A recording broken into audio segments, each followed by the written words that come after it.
The Australian Financial Review. I've taken great care to verify via documentation the authenticity of the matters I'm putting on record here in the Senate of the Australian Parliament tonight. In the words of the whistleblower.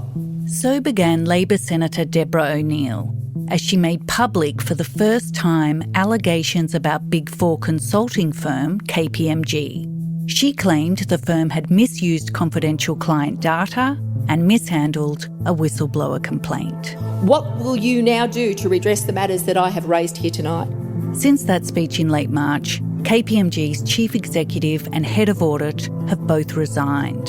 The firm has apologised to the whistleblower and announced a fourth investigation. This week, the firm was banned from bidding for federal government work for 3 months, and it faces a gruelling parliamentary hearing on Friday.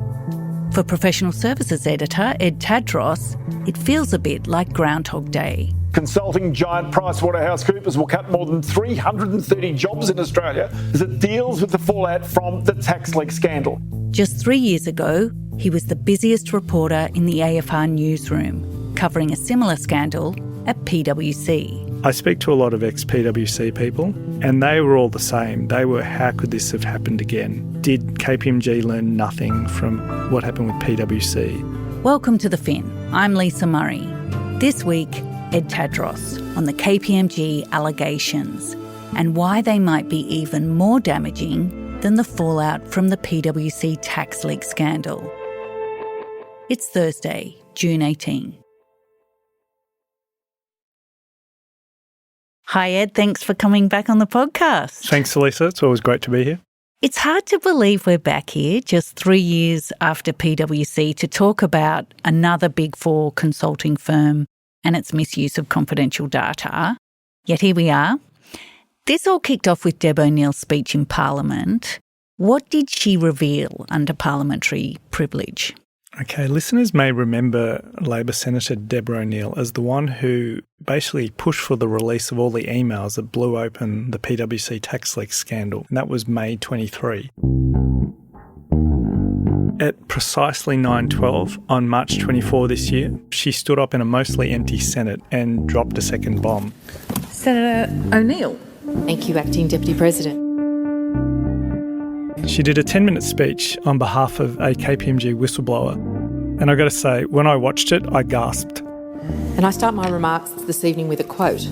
And she started by repeating a quote that had been made by the now former CEO of KPMG, Andrew Yates, at a Senate inquiry during the PwC leaks matter.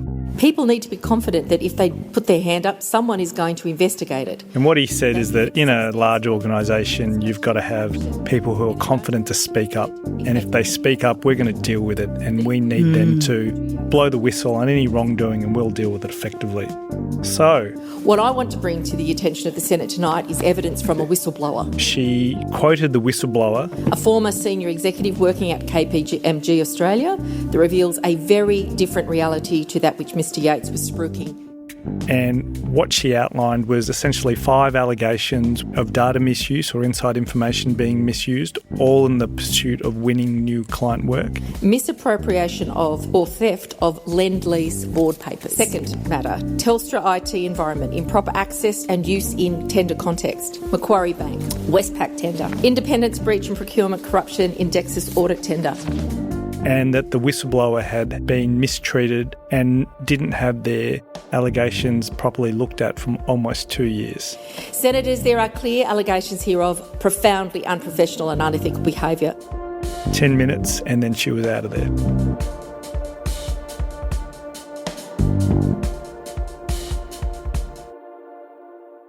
So the next day, the committee, and this is a joint parliamentary committee that looks at the finance sector that O'Neill is the chair of, meets, and they meet the whistleblower in camera, so in secret.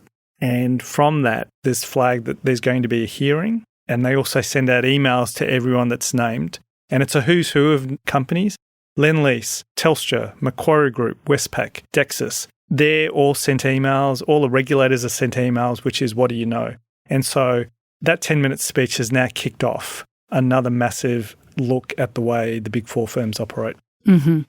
So let's look at some of the allegations in detail. How exactly does the whistleblower allege that client information was misused? Okay, the most serious allegation, I think, is around Lendlease. KPMG has been the auditor of Lendlease for almost 70 years, and the allegations are that confidential Lendlease board papers were taken and circulated internally within KPMG and used to support their bids for audits at Westpac and Dexus. And so the allegation is within those board papers at the time, we've been told, were these bid documents from EY and PwC. So they had done presentations, pricing, approach to audit, the technology they'll use, what value-added services, who the team is. So that would be very useful in a general sense because you understand how your key rivals approach audit, how they pitch it, how they price it critically, and what sort of people they put on it. So the firm has denied that this has happened, but by far that is the most serious allegation. The Dexus one is a bit different. Dexus also had an audit tender process, and KPMG at the time were the internal auditors, and they're the people who basically go in and make sure a company's systems work as they should. And so we were told that Dexus had basically said to KPMG, we want this to be a clean tender process.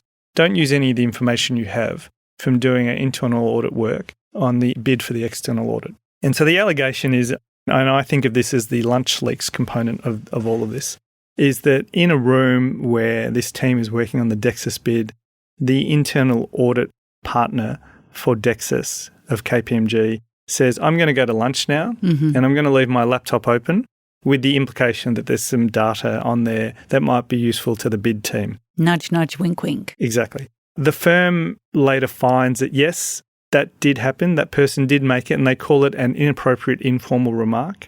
And they say it was meant as a joke, and there's no evidence that the person provided access to restricted Dexus data, but yet he was still penalised by the firm. And so there's an inherent contradiction there.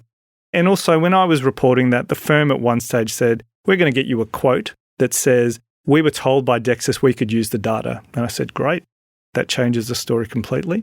And then 5 minutes later, I got a call back going, actually, it's no comment. And Dexus has now removed 2 KPMG partners that were associated with the allegations from their audit. So they're voting with their feet. The Westpac and Macquarie allegations was that the tender process for both of their corporate audits were undermined by KPMG being helped by former partners who were then working in those organisations at the board level. And the idea is that they were given an inside track into basically winning both those bids.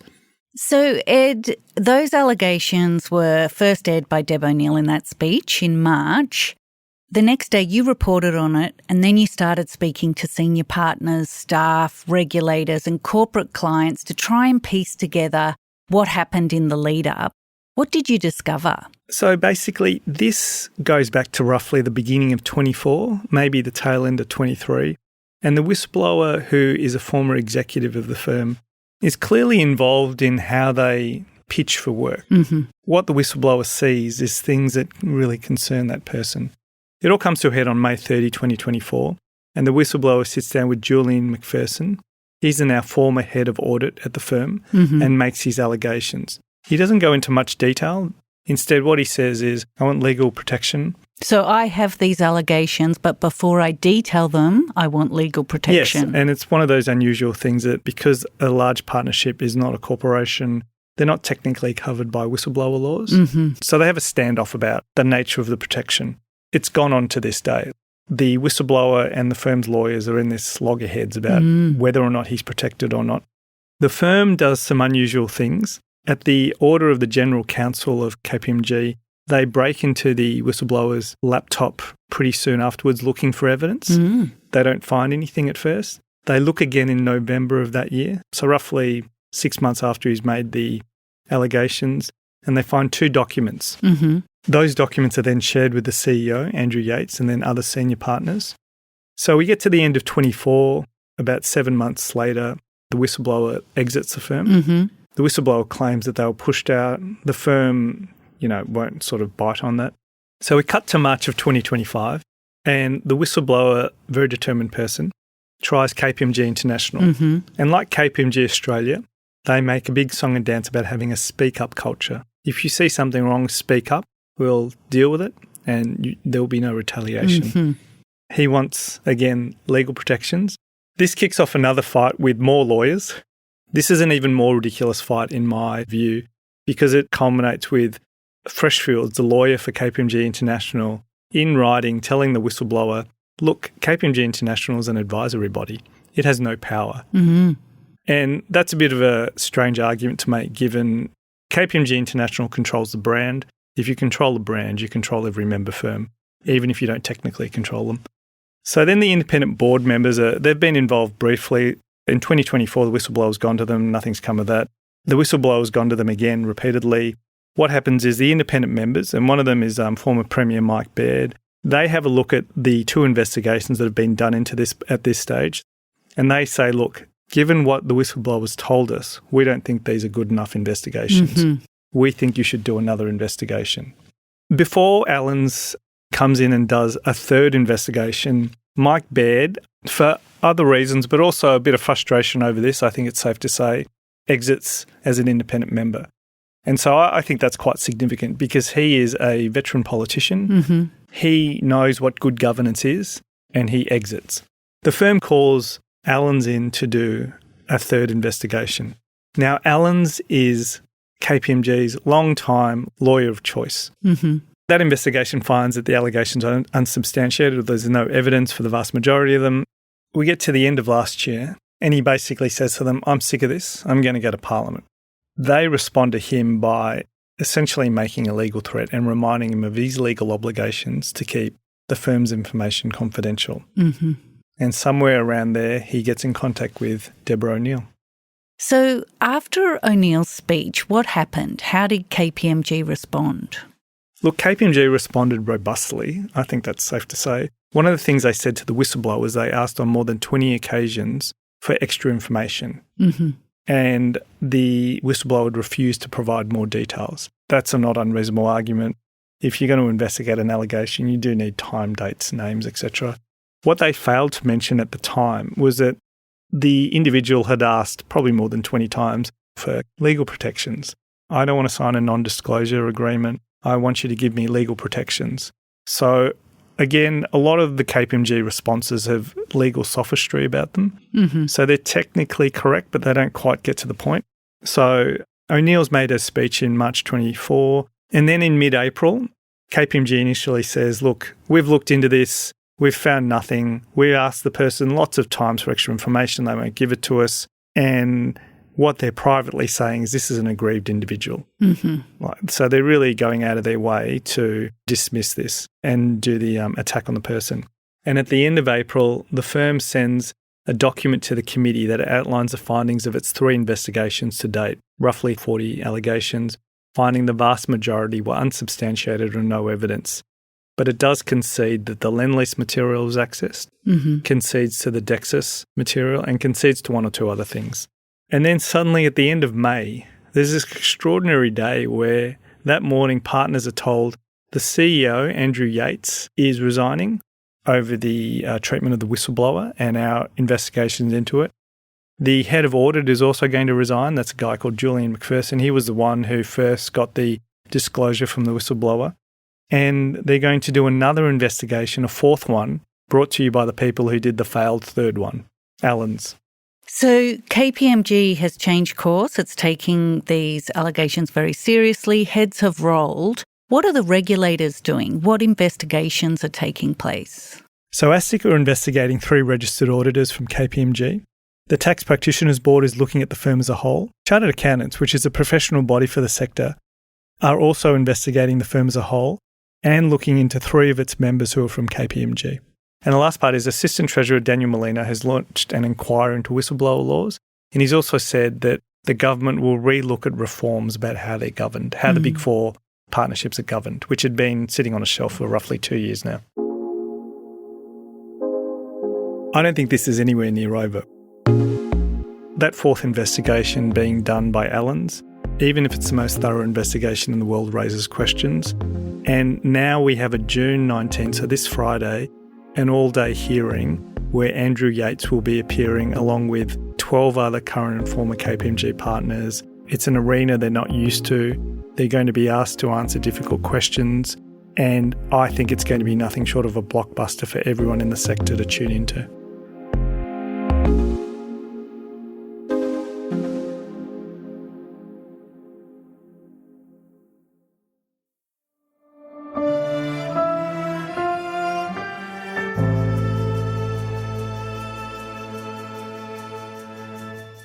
We're talking about the latest scandal for the Big Four consultants, the allegations that KPMG misused confidential client data and mishandled a serious whistleblower complaint. Ed, the parliamentary inquiry into these allegations is on Friday. What are you expecting to come out of that? What do you think the focus will be? The hearing's interesting because KPMG made an attempt to have it all held secretly, so in camera. Senator O'Neill would not react well to that because there is a history, PwC tax leaks and other hearings where the firms have tried to hide behind legal professional privilege and confidentiality to not disclose things to the Senate. So they treat the Senate like it's a court of law, and basically Senator O'Neill puts them all on notice going, legal professional privilege stops at the front door. We'll see what happens. But KPMG sort of tries that out and that fails, and then they back away saying, no, we're going to fully cooperate with this hearing now. It's going to be an incredible hearing. There's about a dozen current and former KPMG partners being called. We've got all of the key leaders of KPMG Australia. We've got some key leaders from KPMG International. The firm's going to be under pressure both on actually the substance of it. So a few people are going to be asked, did this thing happen? And they're going to have to give an answer. They're also going to be asked about how they handled the whistleblower's allegation. When they announced that Andrew Yates was stepping down in the new investigation, they also apologised to the whistleblower and basically said, we didn't handle this correctly. So this is an acknowledgement, literally 2 years to the day almost, that they have completely mucked up the way they've dealt with these allegations, and that has now made it much, much worse than if they'd dealt with it at the time. Also, there will be Lend-Lease, so they'll be asked, what did you know? When did you know? What do you think was in there? What do you think about it? And we know they're not happy. Well, yeah, they've said next year we're getting a new auditor. And if you're Lend-Lease, like you've been our auditor for 70 years, what are you doing going through and looking at our board papers? Also, there will be the lawyers who are involved in aspects of the investigation. They're going to be asked about, how did you do an investigation and find nothing? Was it the scope? So did KPMG give you a narrow scope, or are you just not very good investigators? And for Allens, which is doing the new investigation, what makes it different from the earlier one? So a lot's going to come out of this inquiry, Ed, and we talked about the fallout for KPMG in terms of management departures and the investigations that are now taking place. But what about KPMG's clients? How are they responding to this? So I think about this in a couple of ways. Public sector clients, so that's state and federal governments, and there's also private sector clients. In terms of public sector work, on Monday, the firm agreed to a 3-month period where they won't bid for new work. That's at the federal level. And this is while the Department of Finance, which sets the rules for how the Commonwealth buys products and services, does an investigation into KPMG around their ethics and their procedures around security and things like that. So that report is due to come back on September 30. The firm has said we won't bid for new work. That'll have a limited impact in the short term because, without getting into details, they've got roughly $600 million worth of work over multiple years with the government. About half of that is due to expire on June 30. Okay. And so that can still be rolled over as part of this non-bidding for new work. That's not caught up in the ban. That's not caught up in it. But it is a bit of a blow. People within the firm are quite worried about it. We'll see where that ends up. If it extends beyond September 30, it starts to be a problem, but it's not a short-term problem for the firm beyond it's a bad look. Overall, this formal we're not bidding is just a formality because once something like this happens, bureaucrats tend to put in place what they call a shadow ban. So they're not going to cancel a contract with you, but they're very unlikely to enter into new major contracts with you unless they're willing to go and fight for the firm and explain it to their bosses who might have to explain it to parliamentarians. If I think back to PwC, what happened to them was they basically had to partially break themselves up and sell their public sector consulting arm for $1 to private equity. We're not there yet with KPMG, but that is a possibility. Internally, the public sector consultants and really the consultants, but a lot of the firm, start thinking about other options. If you think it's going to be hard for you to sell things and the brand is really a valuable asset and the brand becomes a bit toxic, you probably want to do something else, or maybe you might retire early. And so we've had lots of intelligence coming in of people of all levels looking at their options quite actively, ringing up potential employers, a lot of growing mid-tier firms, and where that sort of ends up, my experience from PwC is the people who started the rest of their life quickest ended up in the best position. It's just a very fraught time. And I really do quite feel for people in there who have nothing to do with this and they're watching it play out day by day. And what about private sector clients? There's been a couple of reactions from private sector clients. Lendlease is going to put its audit out to tender for the first time in almost 70 years next year. 2 partners from KPMG have been removed from the Lendlease and Dexus audits. And we've also been told that Westpac, which awarded the auditing contract to KPMG 2 years ago, is now thinking about going back to market, which is almost unheard of. And they're also mulling getting KPMG to pay what is the multi-million-dollar cost of running that process again. Then there's the other side of it. We've run a story about John Mullen. He's the chairman of a couple of companies, but critically Brambles. They switched to KPMG, and that needs shareholder approval. And he basically invoked the Bible to say, let he who is without the sin cast the first stone, to defend KPMG. So he's not for turning. And Macquarie, which is part of the inquiry, has basically said, we don't even know what the allegations are. We've written they've snubbed the inquiry. So you could sort of say it's mixed response. Ed, how does this compare to the PwC tax leak scandal? Look, I've thought about this a lot, and I'm sort of drawing the conclusion that this is worse because it goes to the heart of how a professional services organisation operates. If you use a professional services firm, you have to give them confidential internal data. That's the only way it works. And unlike the PwC case, which was really about the firm taking government data and then using that to help clients, this is about KPMG taking client data, which they've been trusted with, and using it for other purposes without the client knowing. So that really gets to the heart of the entire relationship of trust that has to exist there. And I remember in the first weekend when this became quite big, I speak to a lot of ex-PwC people, and I can only describe it as they were somewhere between Schadenfreude and PTSD, and they were all the same. They were, how could this have happened again? Did KPMG learn nothing from what happened with PwC? And I struggle to see how they're going to get clear air on this until they work out what's happened. This is a diabolical situation for the firm. And so you take all of that in totality, and this is much worse, in my opinion, than PwC tax leaks because it gets to the heart of the firm and how it operates. Given this is the second big scandal in 3 years, as you've pointed out, is there a cultural problem across the professional services sector? Look, I'm torn on this one. I get a lot of feedback from people saying this happens everywhere. This is quite common practice.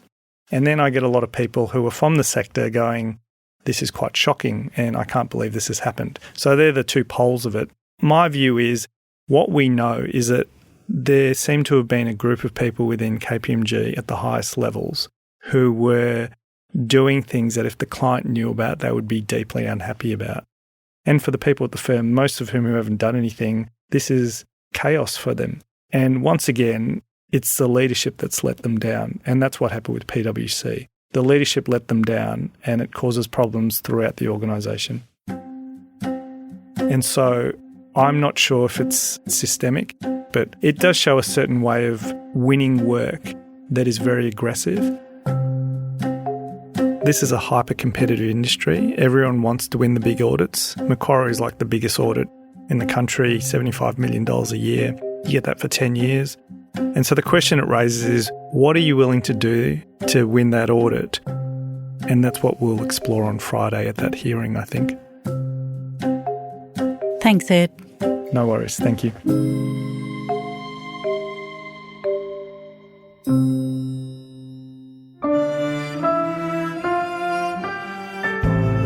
Thanks for listening to The Fin. On the podcast today, Professional Services Editor Ed Tadros. If you want to read more about the KPMG scandal, the allegations, and the fallout for the firm, check out the show notes. The Fin is produced by Mandy Coulin and Alex Gow. Head of audio is Alex Gow, who also composed our theme. And Fiona Buffini is head of premium content. A special thank you to Iona Rennie, who also produced this episode. For more stories about markets, business and power, subscribe to The Financial Review at afr.com/subscribe. I'm Lisa Murray. See you next week.